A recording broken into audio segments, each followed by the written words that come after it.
Hoy tenemos como invitado al doctor Rogelio Lozano, que es uno de los, pues yo diría que es de los pioneros en lo que es el control de drones. Antes de que los drones se pusieran de moda, ellos ya estaban trabajando con este tipo de vehículos aéreos. Nos acompaña de la Universidad de Tecnología de Compiègne, aunque él también es director del laboratorio UMI-LAPNIA en Cinvestav, Ciudad de México.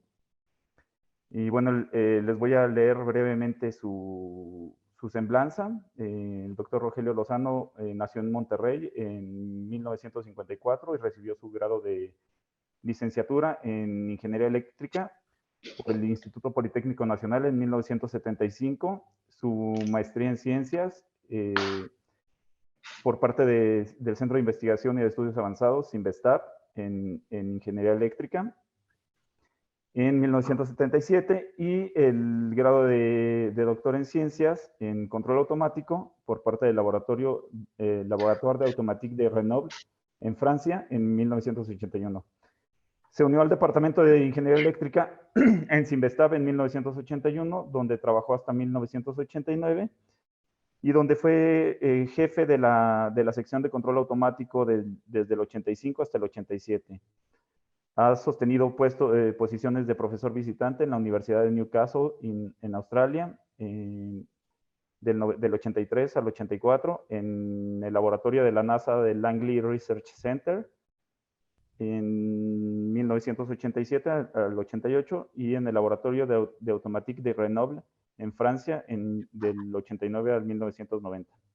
Desde 1990 es director del CNRS, del Centre National de la Recherche Scientifique, en la Universidad de Tecnología de Compiègne, en Francia, y donde además ha sido editor asociado en revistas importantes como Automática, como Intelligent and Robotics Systems en el 2012, y editor asociado en el Journal of Adaptive Control and Signal Processing en 1988.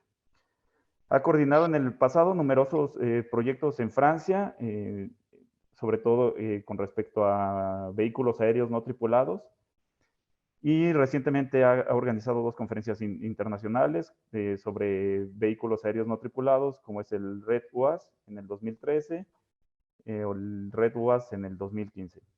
También ha participado en la organización anual de conferencias internacionales como el ICUAS, International Conference on Manned Aerial Systems, desde el 2010, y es chairman en el ICSTCC en Rumania desde el 2012.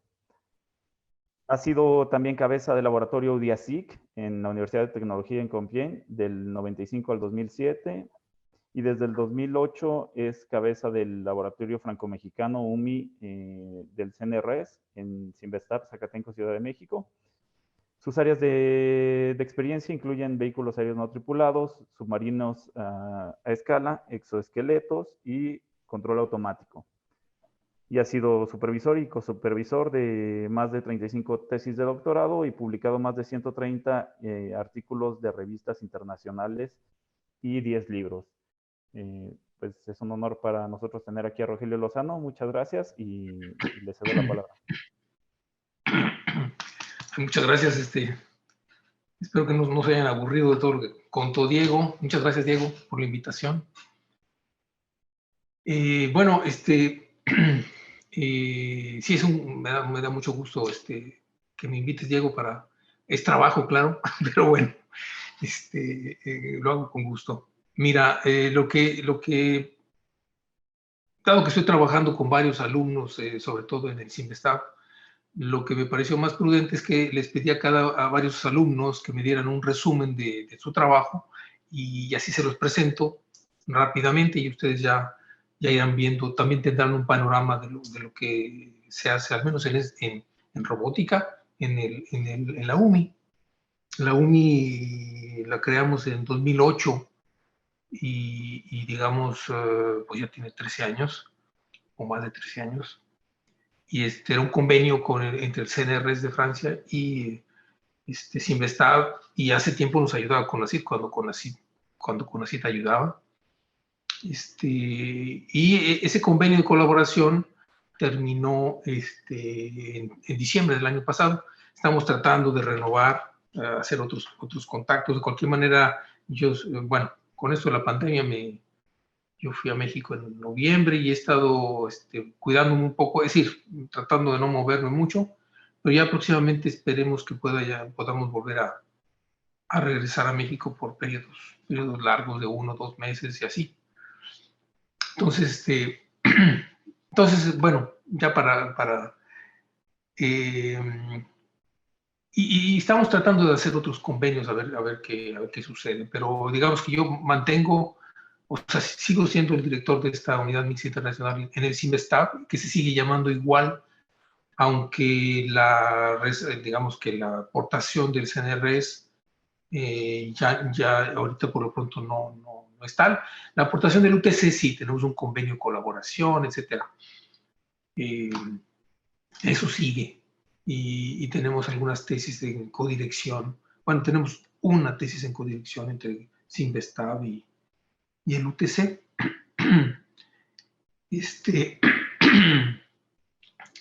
Bueno, entonces estas primeras transparencias, que no son muchas, es sobre un trabajo que le encargamos a Jonathan Flores Santiago, que ya presentó su predoctorado. En el CIMBESTAB se estila que hagan una presentación antes del doctorado. Yo supongo que de aquí a 3 meses se va a presentar ya su doctorado.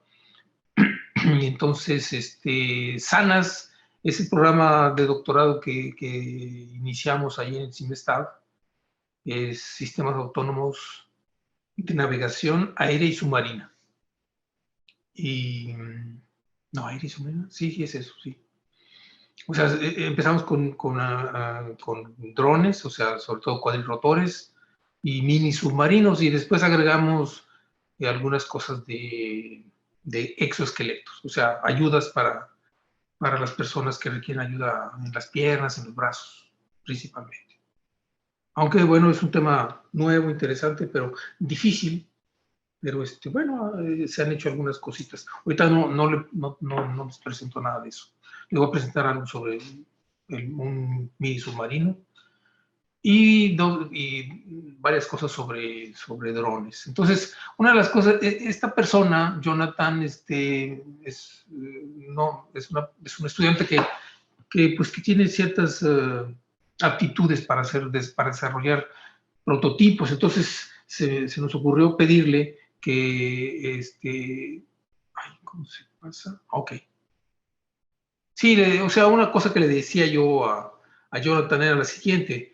Hace tiempo, o sea, los cuadrirotores aparecieron, ¿qué será? Hace como 20 años. Bueno, los nuevos cuadrirotores aparecieron hace unos 20, 23 años. En la historia ha habido cuadrirotores, pero no jalaban bien. Pero yo pienso que llegó el momento en el que los motores eran suficientemente ligeros y potentes como para desarrollar lo que hoy se conoce como cuadrirotores. Y los helicópteros, como que, bueno, los helicópteros, pues sí, sigue siendo, pues, por excelencia, el aparato que puede hacer vuelo estacionario. Sikorsky es el que echó a andar los primeros helicópteros en serie, en producción en serie, justo antes de la Segunda Guerra Mundial, o sea que ya tienen bastante tiempo. Y la parte esencial, lo que le faltaba al helicóptero era lo que se llama el plato cíclico. El plato cíclico es es lo que permite que las aspas, el frente del aspa, o lo que se llama el paso del aspa, varíe. Entonces, hay dos tipos de variación, una variación cíclica y una variación, digamos, cuando quiere uno subir o bajar el helicóptero, utiliza una variación del aspa, pero que es constante con respecto al ciclo. O sea, no es función del ángulo o de la posición angular en la cual está, sino eso se llama el colectivo. En un helicóptero se llama el colectivo para subir y bajar. Si no tiene uno bueno, hace tiempo me divertía yo con un helicópterito un juguete, pues, digamos que los cuadrirotores no tienen, bueno, la mayoría no tienen paso cíclico, no tienen manera de controlar el paso de las aspas y las controlan por velocidad. Pero como son ligeros, pues puede uno bajar así despacito. Pero un helicóptero, como es más pesado con respecto a es difícil, controlarlo nada más por velocidad es difícil porque la ventaja del helicóptero con respecto al cuadrirotor es que sus aspas barren un área más grande, entonces pueden aventar más flujo de aire y entonces en forma, o sea, en general tienen para una misma batería, vamos a decir, un helicóptero va a volar más tiempo que un cuadrirotor. Un cuadrirotor, pues parecen mosquitos, ¿no? Porque los motores los hace uno funcionar a muy alta velocidad, ¿no? Y hasta zumban.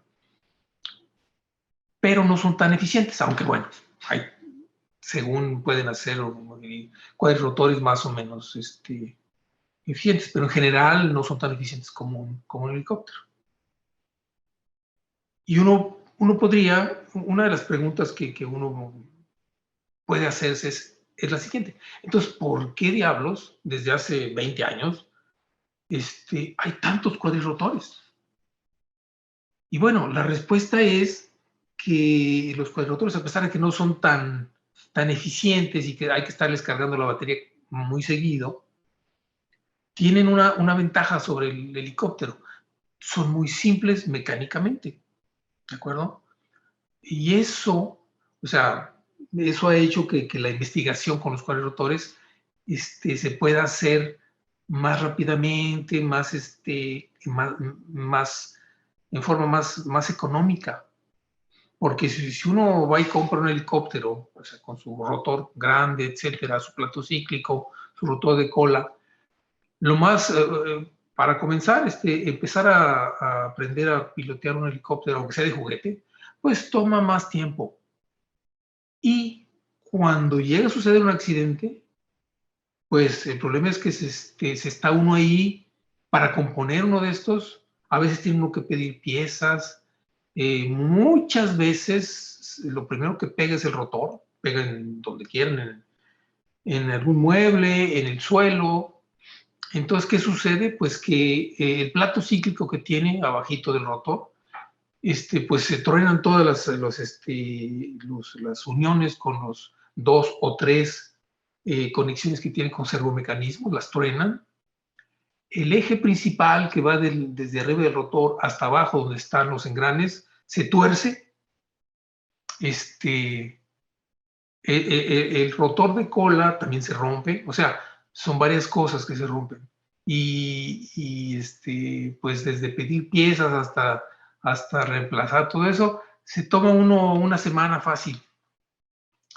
Y uno de estos cuadrirotores, yo los he visto que los truenan y al ratito ya los echan a jalar. ¿Por qué? Porque el motorcito difícilmente rompen un motor o el eje del motor. Lo que se rompe es el aspa. Entonces tienen ahí un conjunto de aspas, nomás la quitan, la ponen y ya están volando. Y eso, que no es muy científico y todo lo que ustedes quieran, ha hecho, al menos en los laboratorios, en el laboratorio de aquí de Francia y en el de México y en otros laboratorios, ha hecho que los experimentos y toda la investigación que se hace vaya más rápido y a un costo menor.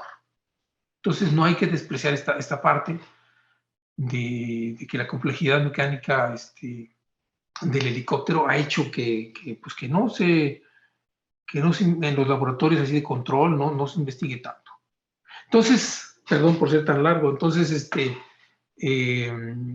a lo que yo les decía a Jonathan, le digo, es que sería bueno simplificar mecánicamente, o sea, tener un rotor grande es definitivamente bueno, barrer un área grande, pero entonces sería bueno que el plato cíclico, pues ya sea que no tuviera o que fuese más simple.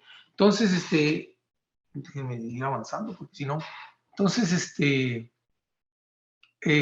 por ahí vimos una persona que estaba desarrollando un helicóptero, o bueno, esto que ven ustedes aquí, que es un coaxial, o sea, dos rotores que giran en sentido contrario, contrarrotativos, y que no tenía plato cíclico. Y en realidad lo que hizo es lo siguiente. Cada uno de estos motores, el eje lo conectan a una pieza en donde va a pivotear las dos aspas que están aquí. Pero la forma de pivotear, si se fijan, tiene aquí, o sea, esta pieza va a conectarse aquí y esta otra acá. Y entonces, con ese tipo de conexión, si el pivote estuviera vertical, pues esto sería, hay muchas piezas así en el mercado, o sea, si nada más las aspas pueden girar alrededor de ese pivote vertical. Pero cuando el pivote está inclinado, como está aquí, entonces al girar, va a girar sobre este pivote y entonces el aspa va a cambiar de paso. Es decir, la inclinación del aspa va a cambiar. Si ustedes la mueven hacia adelante, va a moverse el paso hacia un lado, y si la mueven hacia atrás, se va a mover el paso en sentido contrario. Entonces, este tipo de mecanismo, bueno, muy simple mecánicamente, no requiere plato cíclico, pero lo que requiere es, es un control. O sea, ¿cómo hace uno para que el aspa se mueva? Pues lo que uno hace es variar la aceleración angular en este eje. Ese es el precio que hay que pagar. Hay que trabajar más sobre aquí tenemos algunos dibujos. Acá está la misma pieza hecha en aluminio, ahí en el laboratorio. Bueno, miren, ahí se ve un video. Y bueno, no se alcanza a ver, o sí, quizá, se acelera y se desacelera. Entonces esas piezas, una se hace para adelante, otra para atrás. Ese es el truco de este mecanismo. Entonces, a su izquierda tienen ustedes un plato cíclico normal. Entonces, vean ustedes pues, que tienen, estos son donde se agarran los servomecanismos. Estos son donde se agarra el aspa para mover su paso. Son dos aspas. Etcétera, mecanismos, el eje sobre el cual esta unión aquí va a subir y bajar, etcétera. Muchos tienen tres servomecanismos. Y acá está el que estamos desarrollando. ¿De acuerdo? Bueno, acá no les voy a hacer todo esto, pero digamos que lo que es importante es, bueno, obviamente el ángulo de ataque del aspa va a variar, y en función de la aceleración, pues esa variación puede ser de pocos grados o muchos grados. Y entre mayor sea, pues obviamente el ángulo de ataque será mayor, entonces vamos a crear un torque mayor. Y después, una de las variables, pues, bueno, una variable claramente es el ciclo. Este ciclo tiene que estar sincronizado con respecto a la rotación del motor, a la velocidad a la que está girando el motor. Después, uno puede, el momento en el que se inicia, eso lo puede uno variar electrónicamente, ¿de acuerdo? Para hacer que el helicóptero se vaya hacia adelante o hacia la izquierda o hacia la derecha.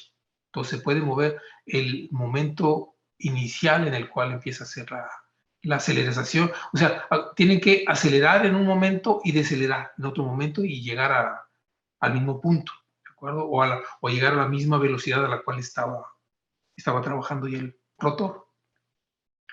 ¿Qué más tenemos por acá? Bueno, después, pues aquí nos explica, Jonathan utilizó un Arduino. requiere de tener un encoder magnético, porque sí se requiere tener la posición del rotor al medirla. ¿De acuerdo? Entonces él utilizó eso. Es una parte importante que tiene que tener. Después un controlador, un autopiloto que siempre se tiene. Y ya después cosas de posicionamiento que ahorita no vienen mucho al caso.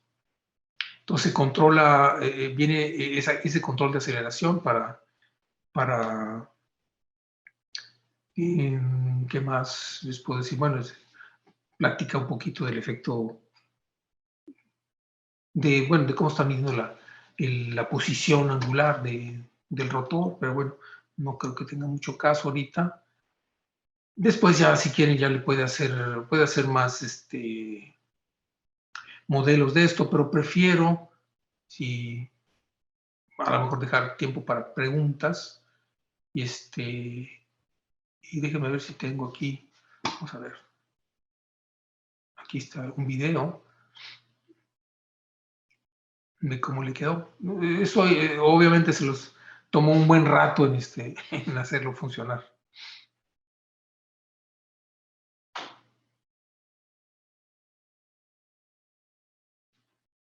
Ok. Vamos a ver este otro, a ver. Y esto lo hizo en un momento que nos dejaron entrar ahí, que lo dejaron entrar al Simvestab para hacer las pruebas.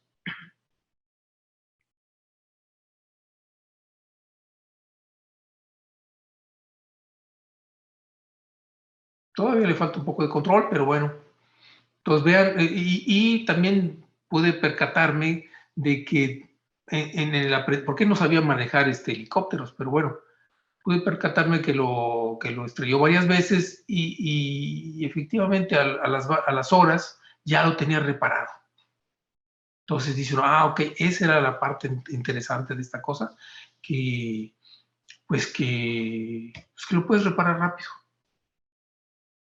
Ok, si quieren, no sé si quieren, si tienen preguntas para esta parte de la plática.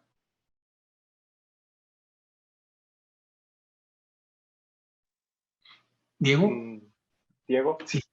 Creo que no, si no podemos continuar y al final juntamos todo. Bueno, sí. Si quieren, abrimos un minuto los micrófonos, a ver si alguien quiere. Claro. Están abiertos los micrófonos si alguien quiere hacer alguna aclaración. Si no, también la pueden ir escribiendo. Hola, una pregunta. Claro. Adelante, Héctor. Hola, Rogelio. Buen día. Sí. ¿Qué tal? Buenos días. Una pregunta de esta parte en cuanto al control de bajo nivel de este mecanismo.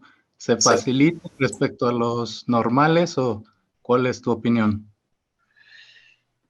Bueno, sí lleva a este estudiante le tomó un buen ratito. Es buen alumno, o sea, desde el punto de vista, le gusta menos la teoría de control, pero le gusta más el prototipado, o sea, hacer prototipos así. Entonces, yo creo que le tomó buen tiempo, bueno, primero encontrar el sensor para la posición, todas estas cositas. Lo que es el autopiloto no es tanto problema. Luego fue encontrar el buen ángulo, porque el ángulo en el cual pivotean sus aspas, el buen tamaño de aspas. Estuve trabajando un rato en eso. Y después entender esto de acelerar y desacelerar. Y tenía un miedo. El miedo era que pues como este motor iba a estar trabajando en aceleración y deceleración, pues que fuese a calentarse mucho el motor. Entonces, desde el principio sí pensamos en un motor un poquito más sobrado para que no se fuese a calentar. Y parece ser que no se calentó tanto. Ahora, luego otro asunto sería ver si bueno, mecánicamente no hay problema, este es más sencillo que un helicóptero normal. O sea, las piezas que se pueden romper cuando se cae son mínimas, son las aspas nada más. No el eje, porque el motor es hasta arriba, o sea, el eje no se dobla como en el caso de un helicóptero clásico. El control es un poquito menos fino, yo diría.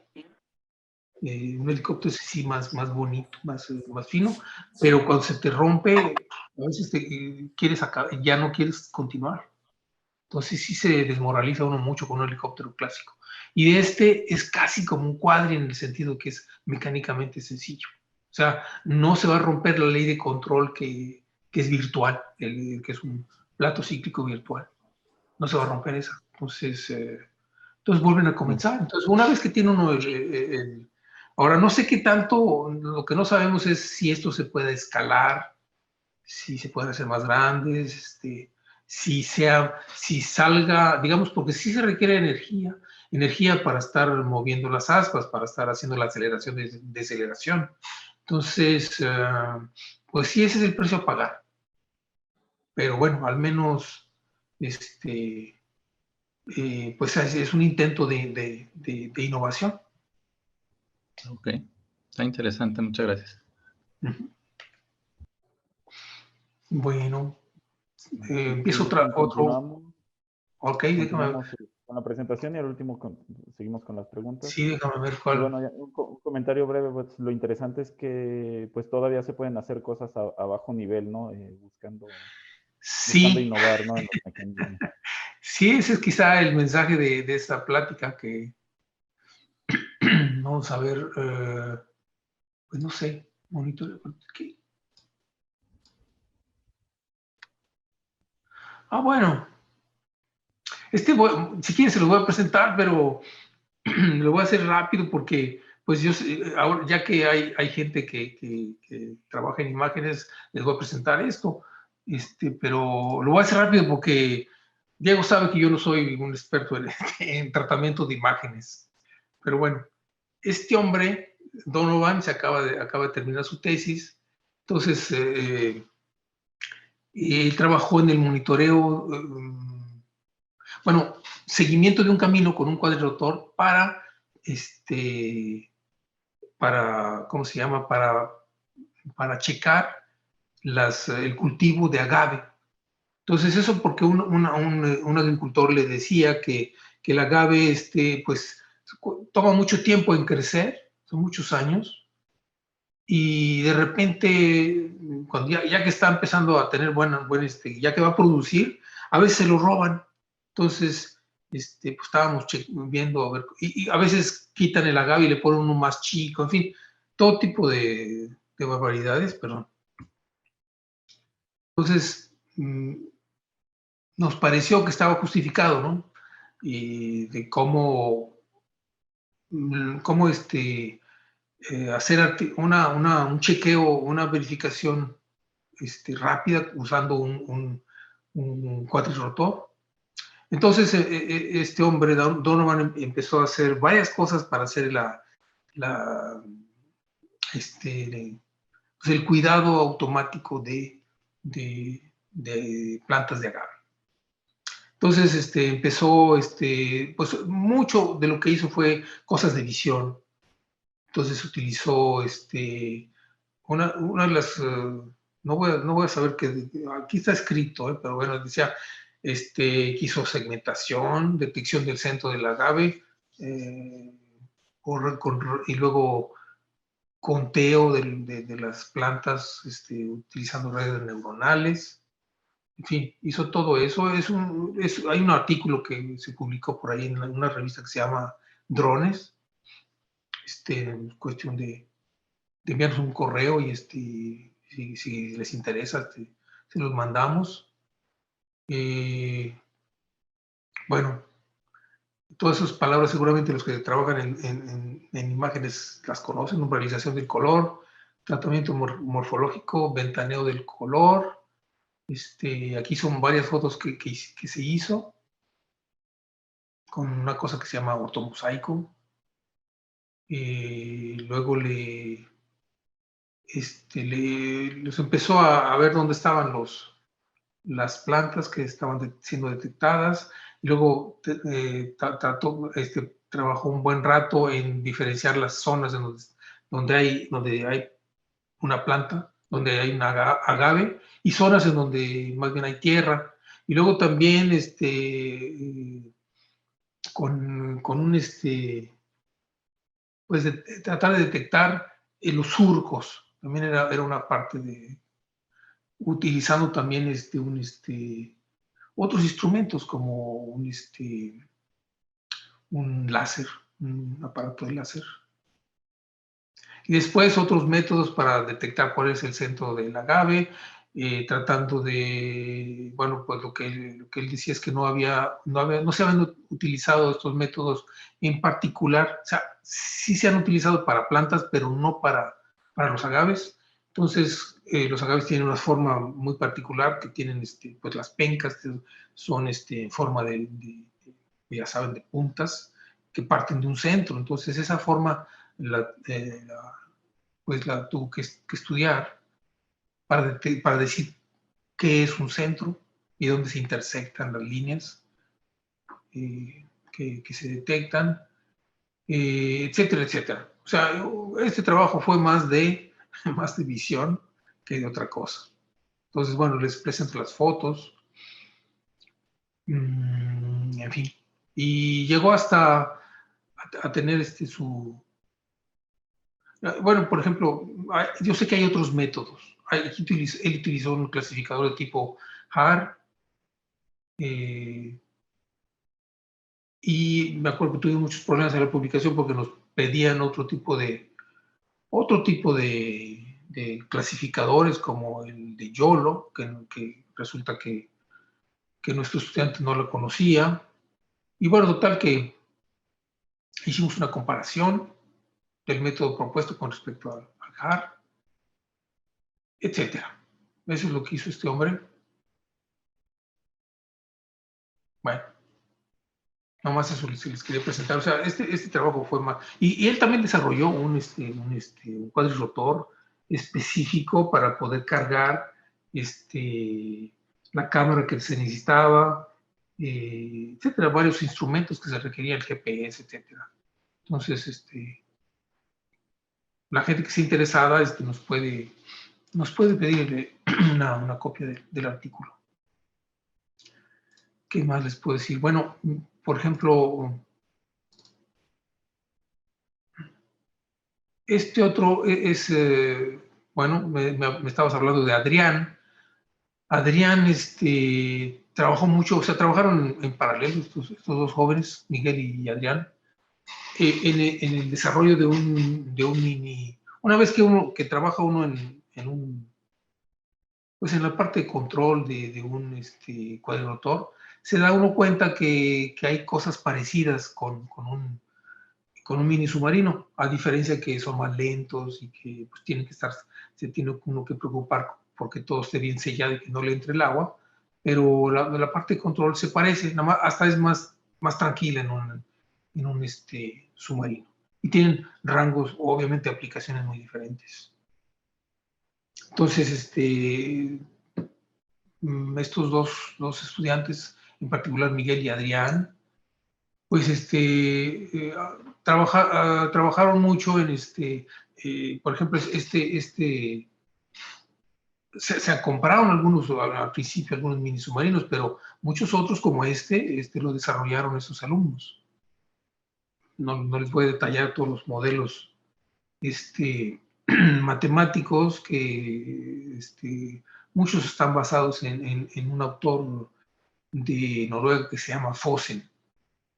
Pero bueno, la parte del esquema de la configuración, o sea, hay un estudio de configuración de número ¿cómo se llama?, de motores que se usan, y de que eso, según el número de motores, pues tienen ustedes más o menos control del submarino. Creo que está completamente actuado. Sus motorcitos, pues me acuerdo, siempre son, al principio teníamos muchos problemas para comprarlos, porque en Estados Unidos queríamos comprarlos y como que no les gustaba. No les gustaba vendernos motores. Como que es parte de, pues no sé, como que no les gusta que avance uno en esto, ¿no? Bueno, este es más o menos el tipo de cosas que se requieren sobre todo los thrusters, o sea, los motorcitos, luces, el mismo Pixhawk que usamos para los quadris se puede usar también para los submarinos. ¿Qué más? Pues sí, redes de comunicación. Este tenía un cable.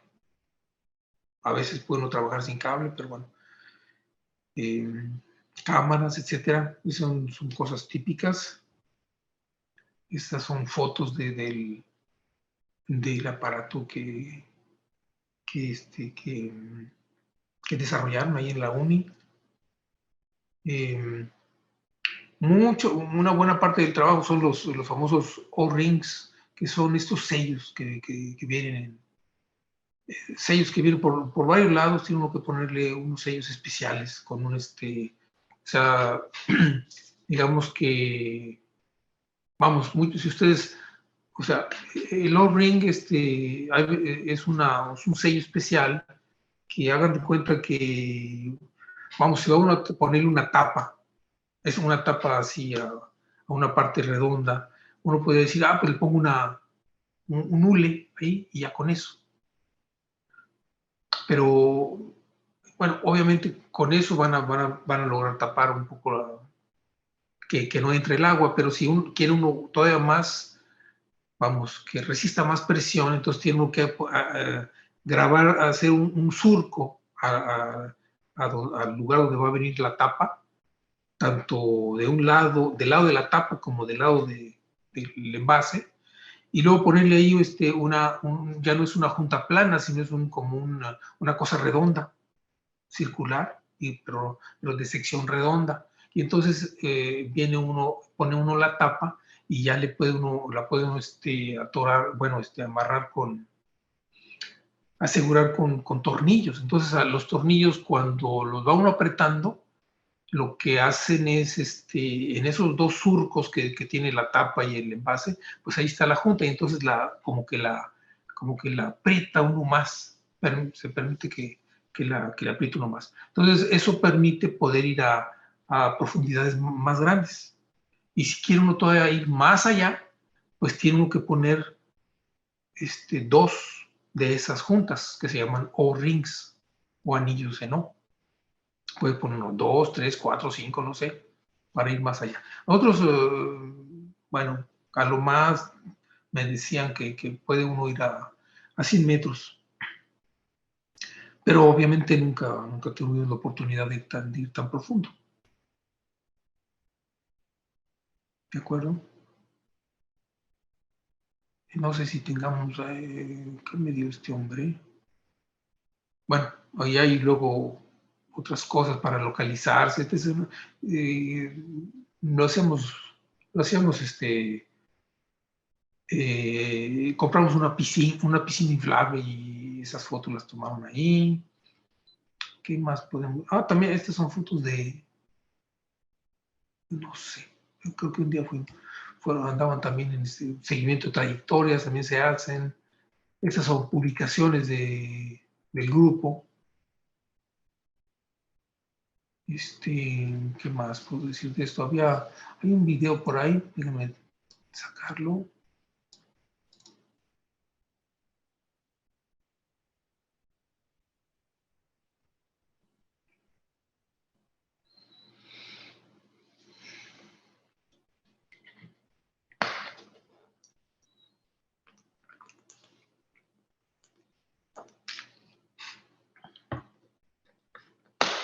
Chihuahua.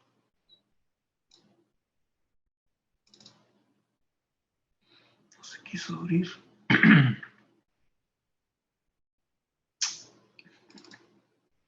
¿Cómo se le hace?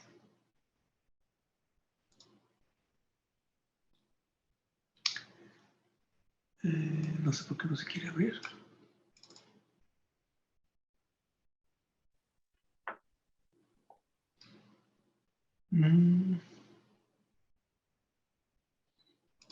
Acá está. Vamos, sí o no. Vamos a ver. Ahí está. Ahí va.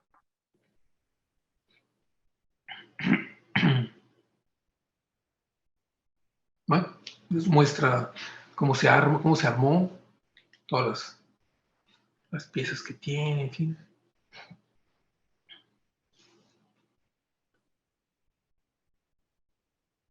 Entonces tiene un cablecito para pasar información.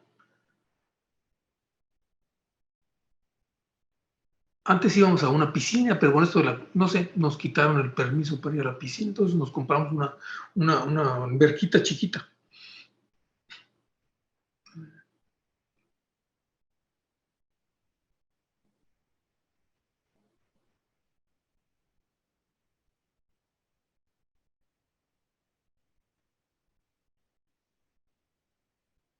O sea, ahí nada más están demostrando la maniobrabilidad del juguetito. O sea, con respecto a digamos, en los cuadris tenemos un paquete de cuadris que andan por ahí. De submarinos no tenemos tantos, cuestan mucho más caros. Y entonces, hemos trabajado, viene por versiones, ¿no? Entonces, la primera versión y se está 1, 2, 3 años con una versión y luego ya pasa uno a la otra. Hay muchos problemas de detección, de localización, y obviamente, pues, no hay GPS en los submarinos, entonces es más difícil. Y hay muchos trabajos de tratar de detectar la pared de la piscina, cosas de esas. Todo esto no sé qué sea.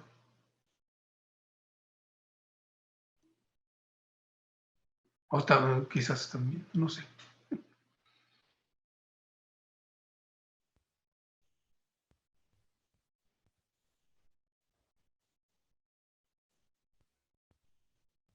Bueno, esas son cosas que vieron. Es que también hicieron un viaje a Mérida y entonces tuvieron la oportunidad de ir a meter el submarinito pues en la playa, ¿no? Y entonces yo creo que hicieron algún tratamiento de imagen. Ese es el grupo. Ahora déjenme pararlo aquí. Bueno, aquí está Filiberto, Adrián, Miguel, Luis Ángel y Estela. No, Elba, perdón, que también trabajaba en aquel tiempo. Y este grupo, bueno, al cabo de los años también trabajó con 2 grupos en Francia y participaron en concursos. Hace tiempo había concursos en una parte, en una ciudad de Italia. Entonces, varios años estuvieron participando. Ahorita con la pandemia y todo eso se puso en descanso.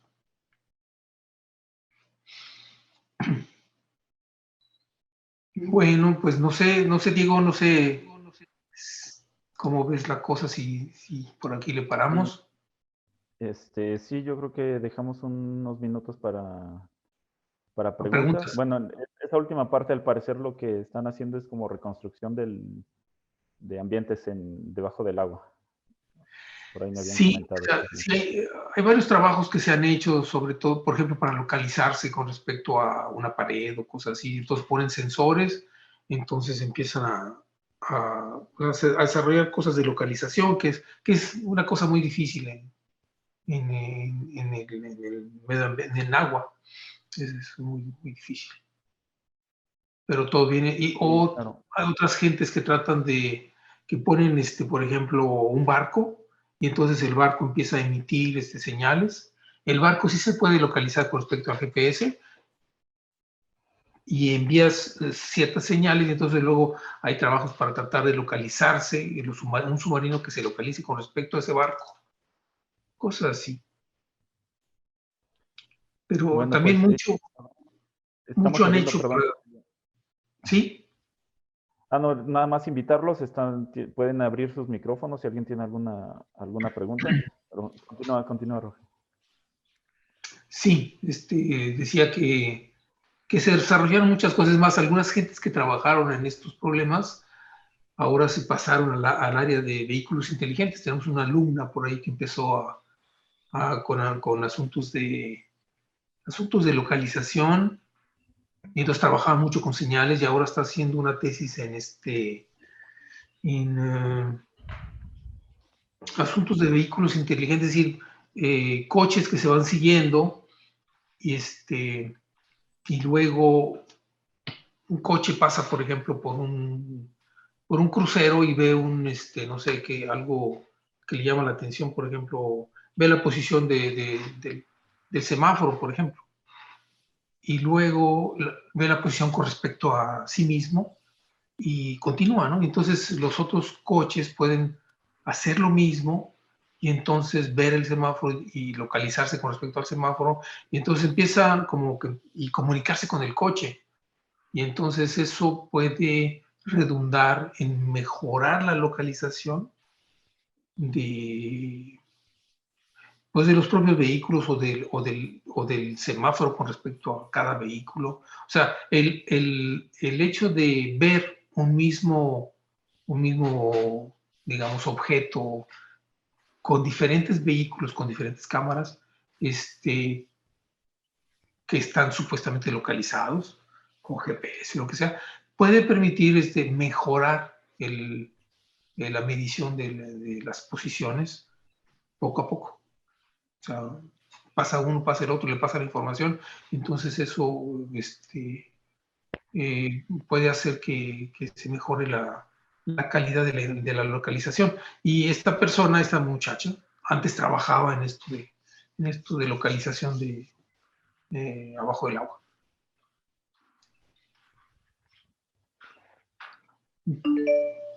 Y bueno, el tema de localización bajo el agua siempre a la fecha es un tema abierto y un reto, ¿no? Los invitamos a que hagan alguna pregunta, si alguien más quiere participar o comentar algo. Hola, pueden abrir sus micrófonos. Buenos días. ¿Qué tal? Buenos días. Muchas gracias por tu plática, Rogelio, muy interesante. Gracias. Yo soy Rafael Murrieta, soy investigador aquí en CIMAT. Ya ves que estamos empezando con un programa de maestría aquí en robótica. Entonces, pues te quería yo invitar a que en un futuro tratemos de establecer colaboraciones entre la unidad que diriges y los compañeros en Zacatecas y aquí en Guanajuato. Creo que podríamos potenciar nuestras capacidades si trabajáramos en conjunto. Pues muchas gracias por el ofrecimiento y sí lo acepto. Vamos a ver que nos deje trabajar la pandemia, pero parece ser que está cediendo. Está cediendo. Tú ahorita estás en Francia, ¿verdad? Ahorita sí estoy en un pueblo que se llama Compiègne, que pues aquí dirigí justamente a Diego. Bueno, a otra persona, sí. Pero si vienes o sea, vas a pasar tiempo, bueno, como dices, cuando la pandemia lo permita, vas a pasar tiempo en México. Así es, ahorita muy probablemente tengo boleto para el 20 de julio para ir para allá, para pues, a trabajar ahí con la gente de Simvestab. Pero no se apuren, o sea, si ven algún tema, si ven alguna forma o sea, no necesariamente piensen en que tenga que ir o algo, en fin, puede ser, pero no necesariamente, se puede uno contactar así como lo estamos haciendo. Claro. Una pregunta, Rogelio. Por ejemplo, este submarino, ¿como cuánto, cuál es su costo? O sea, si es... Ándale. Híjole, ahora sí, creo que yo sabía, pero lo que sí te sé decir es que es mucho más caro que un Quadri. Sí, ¿verdad? Sí. Se ve. Sí, a veces nos decían, vamos a ir a probarlo en no sé qué laguna, de no sé qué. Y yo les decía, híjole, pues sí, si quieren, pero fíjense bien, porque, bueno, antes teníamos la colaboración con CNRS, entonces teníamos recursos. Hoy en día, pues ya no. Entonces yo les digo, ¿saben qué? Mejor amárrenlo, pónganle un cable, pónganle algo, porque es bien fácil perder estas cosas pues se enreda en un matorral o lo que sea. Y sí me daba miedo. Entonces, pues afortunadamente creo que no pasó, pero sí es un problema perderlo. O sea, un Quadri, ya hemos perdido Quadris y son más baratos. Sí. Creo que en el mercado hay unos así, varas en $3,000. Ok. Sí. No, pues muy interesante. Muchas gracias, Rogelio, y pues estamos en contacto. Está muy bien, gracias. Yo tengo una pregunta. Sí. Me parece muy interesante cómo trabajan pues ustedes en el diseño de los mecanismos, lo cual les permite pues tener arquitecturas abiertas que les pueden meter pues Exacto. controladores de los que quieran, ¿no? Porque pues Sí. luego uno está limitado que si se compra su dron, pues ya luego es difícil entrar a las Abrirlo. entrañas. Ajá, Sí, exacto. así es. Y bueno, eso está muy interesante de su investigación, aunque pues sí es complicado porque también, digo, el conocimiento que ustedes tienen, la experiencia, pues les permite ya ir desde cero prácticamente, ¿no? Entonces está muy interesante. Pero Mira, sí, sí, perdón. mi pregunta iba en el sentido de que justamente al tener ese tipo de arquitecturas abiertas, ¿qué tipo de controladores son los más socorridos en su laboratorio? ¿Tipos robustos, adaptativos, predictivos? ¿Qué tipo de controladores son como que los más usuales en sus Sí, investigaciones? entiendo tu pregunta. Mira, nada más, digamos, desde el principio, bueno, te diré que obviamente pues yo soy más un investigador, más de control que yo, no sé, fue hace como 23 años que, por dos razones yo diría principalmente. Tengo un hijo que hace como 20 y tantos años, pues empezó a apasionarse por los avioncitos y los helicópteritos y cosas así, y me estaba saliendo caro. Y poco a poco empecé a ver pues la necesidad de control, mejorar el control de lo que podía uno comprar como avioncitos o helicópteritos. Uh-huh. Eso, de hecho, hoy en día, hoy él tiene más bien una pequeña sociedad y trabaja con Parrot, que es la compañía que hace el dron francés, vamos a decir. Sí. Pero esa fue una de las razones. Él con su empeño de trabajar con esas cosas, con ese gusto por ese hobby, pues sí me fue orillando. Yo antes nada más hacía teoría, ¿no? Y otra razón también son, digamos, alguna persona que evaluó mi currículum me decía, no, es que haces pura teoría, pero no haces nada en la práctica. Entonces, entre esas dos cosas me empecé a meter al control de drones. Ahora, pues definitivamente, voy a decirlo de esta forma, ha sido una relación con mis alumnos, Diego incluido, en cuanto a que, o sea, uno no puede hacer todo. Entonces, si acaso yo participaba más en el diseño de la ley de control, en cómo presentarla, así, y los alumnos pues se dedicaban más al diseño de los prototipos. En el caso de Diego, pues era la parte del tratamiento de imágenes. En un inicio nosotros no metíamos cámaras para nada, era un territorio para nosotros que estaba, para nosotros no era posible porque no nos presentábamos, no teníamos a nadie en el grupo que se dedicara al tratamiento de imágenes. Pasamos varios años así, yo solicité ayuda a gente del área y todos desdeñaron trabajar con nosotros porque era poca cosa. Así fue. Y el primer alumno que lanzamos en esa dirección fue Hugo Romero, que ahora está acá en Pachuca. Y probablemente el segundo, no sé, no, probablemente estuvo antes Ernesto, ¿no? ¿No digo? Ernesto Gómez trabajó antes y ya después vino. Yo Ernesto no lo alcancé a conocer, pero... Ok, pero pasó antes que tú y después viniste tú. Sí. Entonces, esos tres alumnos, al menos acá en Compiègne, fueron los que abrieron la brecha en la parte de imágenes. Pero al principio no sabíamos bien cómo hacerle. Yo me cansaba de tocar la puerta en la gente de tratamiento de imágenes y no consideraban que fuera interesante para ellos. Ahora, es cierto que pues como en México, ¿no? O sea, pues no sé si nuestro primero o nuestro segundo jefe es el SNI. Entonces, pues tenemos que publicar. Entonces hay que ver, también tienen que estar trabajando en cosas que funcionan. Ahora, hoy en día, pues nos piden hasta que sea útil en no sé cuántas formas. No quiero hacer política, pero sí nos piden que, pues, que sea útil para la sociedad mexicana. Y cuando dice sociedad mexicana, están hablando de, pues, de mucha gente y como que a veces dices, híjole. Bueno, como que piden, como que están pidiendo mucho, ¿no? Pero al menos tiene uno que publicar. Entonces, para publicar, pues tiene uno que innovar. Entonces, si nada más hace uno innovación tecnológica en estos campos, se va a menos que sea muy, muy buena innovación tecnológica, pero en general se topa uno con problemas porque las revistas, hay pocas revistas así de ese estilo y casi todas tienen que haber una parte de teoría, de desarrollo matemático.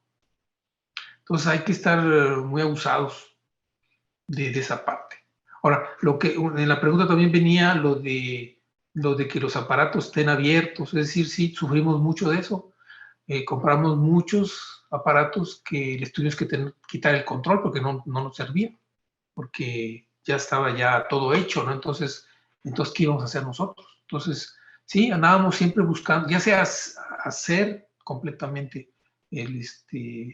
pues comprar las piezas, armar los multirotores y luego comprar un autopiloto que permita efectivamente meter su propio control.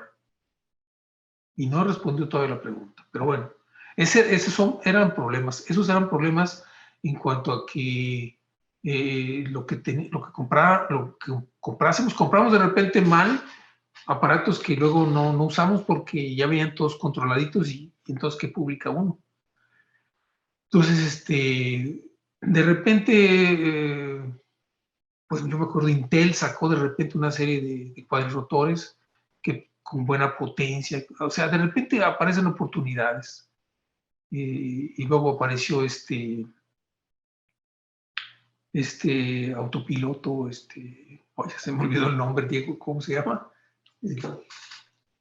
Sí, el bueno, PixHawk, supongo ser. El PixHawk, ese apareció en cierto momento. Antes no había nada de eso y es más, muchos grupos estuvieron invirtiendo mucho tiempo, iba a decir perdiendo tiempo, pero no, invirtiendo mucho tiempo en tratar de ponerse de acuerdo para desarrollar estas cosas y que no pues que no les costaran tan caras, que no sé, por un lado, que las pudieran hacer entre muchas gentes. Eso tenía ciertas ventajas. Una desventaja es que algunos miembros de esos grupos más vivales pues se tomaban las ideas de todo y luego hacían una aplicación y una venta, o sea, hacían cosas para vender. Entonces tenía que protegerse para que nadie en el grupo se robara toda la información de los demás y la vendiese. Entonces, sí, esas son partes así, no muy científicas, pero que sí, por ahí pasamos, o sea, discusiones de ese tipo. De hecho, en cierta forma también, por ejemplo, Parrot, que es el grupo francés que hizo el primer dron francés, el Parrot, los primeros, pues ese grupo se hizo en cierta forma dentro de entre la gente que andábamos trabajando en eso, que tenían un poco más visión que otros como yo, y que dijeron, no, el secreto está hay que sacar un dron que se venda y que se venda bien, aunque sea barato, costaban 300 euros los primeros que lanzaron ellos, pero que se venda por no sé, por medio millón de ejemplares o cosas así, que es lo que hicieron. Entonces hay gente que tuvo esa visión, yo no. Mis alumnos, a lo mejor yo decía, pues si alguien lo va a hacer, que lo hagan mis alumnos. Y no sucedió. Entonces, esa es otra parte del desarrollo también interesante. O sea, a lo mejor la gente que desarrolló el Parrot son gente iba yo a decir como yo o como mis alumnos, pero probablemente más concentrados, con una visión más clara. Y probablemente no estaban pensando en que, ay, el SNI me va a evaluar mis publicaciones, y entonces esto y lo otro. Probablemente, pero a lo mejor ahora que se toman en cuenta la creación de empresas, pues a lo mejor si hubiéramos desarrollado una empresa como Parrot, a lo mejor estaríamos ahí. A lo mejor no andaríamos pidiendo nada, Leslie. Lo más probable. Entonces, bueno, ese es eso es lo que puedo decir con respecto a esa pregunta. También había la pregunta de qué tipo de controladores. Sí, también. Muy interesante, porque eso es lo que, digamos, obviamente, en un principio, hoy en día batallamos más para publicar. Hace 20 años hacíamos cualquier cosa, se publicaba. Lo digo o sea, no es modestia ni nada, es la realidad. Cuando comenzamos, pocas universidades estaban trabajando en esto, algunas consideraban, yo pedí permiso a que era mi jefe inmediato aquí en la universidad para ver si este tipo de investigación no se iba a considerar, que se considerara como tal, que si era permitido. O sea, a ese grado, hoy en día parece increíble, ¿no? Pero yo pedí permiso. Y le pensaron un rato, un par de semanas, y dijeron, no, pues sí, yo creo que sí. Así, sonó muy convencidos. Entonces yo empecé a sacar el modelo de los cuadrirotores, a comprar sensores, y hasta me dieron un pequeño capital para invertirlo. Pero no estaba, en una universidad no estaba dicho que uno debiera ponerse a hacer hobbies. ¿Ves? Bueno, eso es por un lado. Esa es parte de la historia. Hoy en día no, eso ya está completamente. Es más, hoy en día más bien se podría uno preguntar por qué continuar trabajando en este tema. O sea, si realmente se quiere. Hubo gente, hay un grupo fuerte en Francia, que son gente que antes trabajaba en todo lo que es la manipulación de material radioactivo. Ya se me está escapando el nombre, pero son gente muy, muy buena, de muy buena calidad, que empezaron a trabajar en Quadris y un buen día se reunieron y dijeron, hasta aquí, nosotros no vamos a trabajar en Quadris. Tomaron una decisión así y yo me sorprendí y todo, pero bueno, es que ellos tenían otro mercado, tenían otras cosas, entonces tomaron una decisión, decir, no vamos a trabajar en eso. Y bueno, probablemente no se arrepientan, porque el mercado se ha convertido en algo mucho más competitivo de lo que empezó hace 20 años. De hecho, sí, muy competitivo. Entonces, desde el punto de vista de publicaciones, nosotros le metíamos una hélice más o una hélice menos, ya teníamos otra publicación. Pero bueno, claro, le metíamos un poquito de ecuaciones, etcétera. Los controladores, el que metimos es lo que sucede es que el cuadrirrotor se puede ver como, digamos que lo puede uno analizar, digamos, separar en la parte longitudinal, o sea, hacia adelante y hacia atrás. O lateral, que es lo mismo, ¿no? Lateralmente, el modelo lateral, que son iguales, ¿no? Y esos modelos, digamos que el modelo más sencillo es el de subir y bajar, ese es como un doble integrador. El modelo de inclinarse e irse hacia adelante es más que un doble integrador, es más bien cuatro integradores en cascada. Lo mismo para la parte lateral.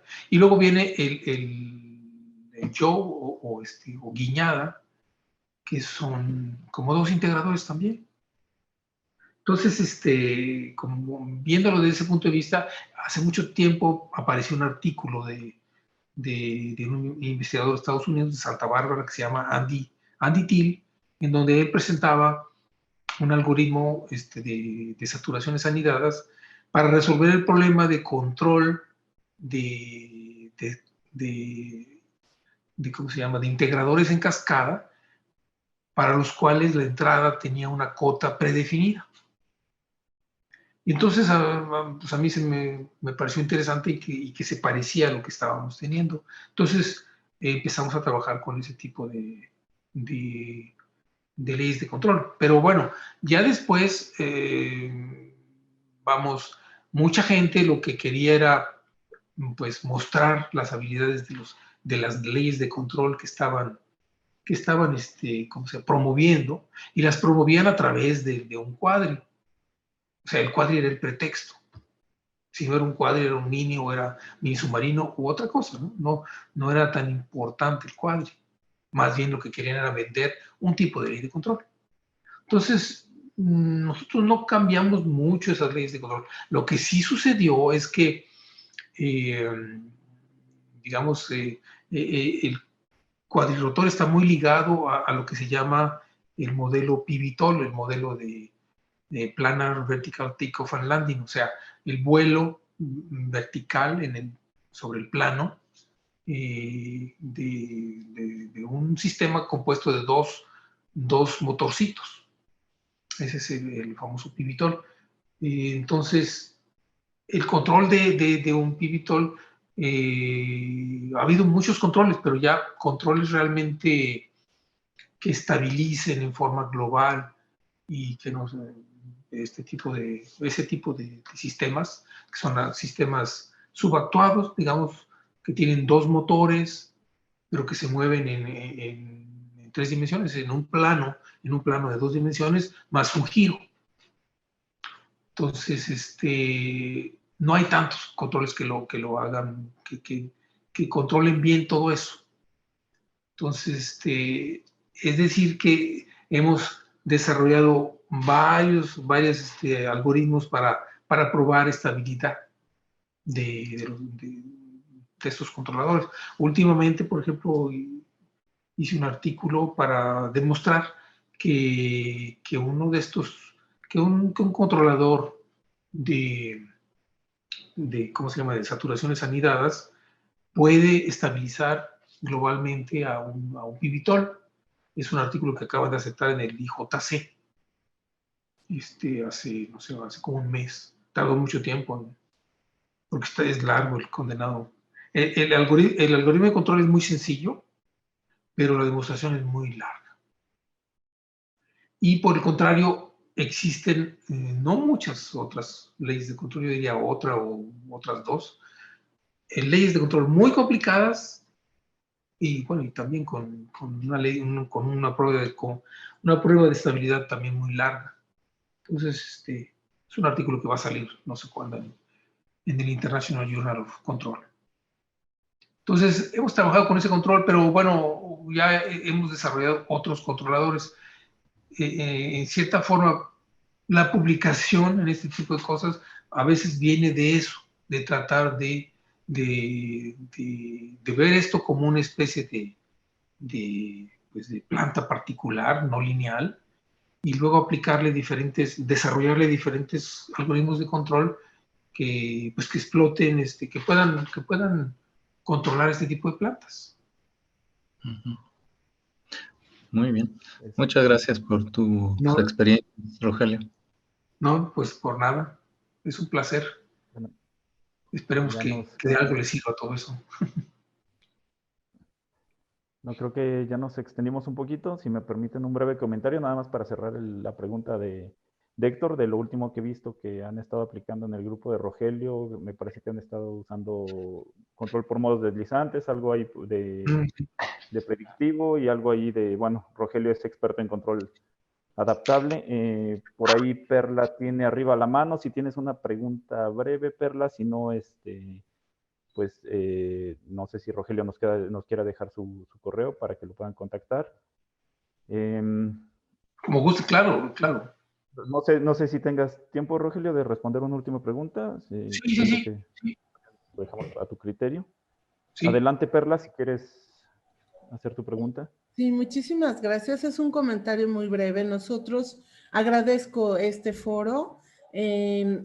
Nos dedicamos a la robótica educativa. Entonces me interesaba muchísimo entrar justamente pues para actualizarnos, para estar viendo este tipo de soluciones que están ofreciendo, y trabajamos en comunidades rurales. Por eso me voló tu artículo del agave, porque justo en estas comunidades rurales estamos buscando soluciones tanto en la agricultura como en la ganadería para estas personas que no tienen recursos. De verdad, me encantó. Por favor, sí comparten nuestros datos. También saludo al doctor Murrieta, que ya tengo el gusto de conocerlos, que en algún momento también ya nos aportó muchísimo al centro. Y ya hasta me dieron ganas de estudiar la maestría. Gracias. Muy bien, muy bien. Adelante. Bueno, o sea, mis datos, R. Lozano, o sea, Rogelio Lozano, pero bueno, nada más la R. R. Lozano, @ y entonces es que hds.utc.fr.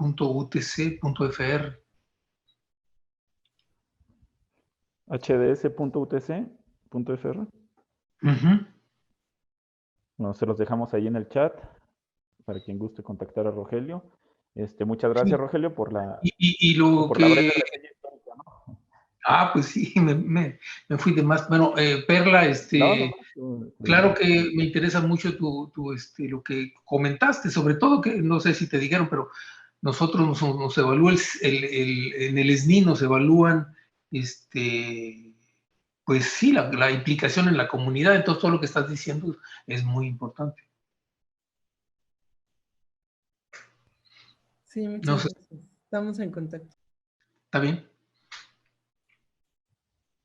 Bueno, nos da gusto que este haya sido un foro, que este también sea como un foro para generar este tipo de colaboraciones. Ojalá que se puedan concretar. Sí. Agradecerle nuevamente a Rogelio. Qué bueno que nos aceptaste la invitación. Esperemos que algún día sea presencial. Claro. Antes del ocaso del universo, decía el... ¿Verdad? Está bien.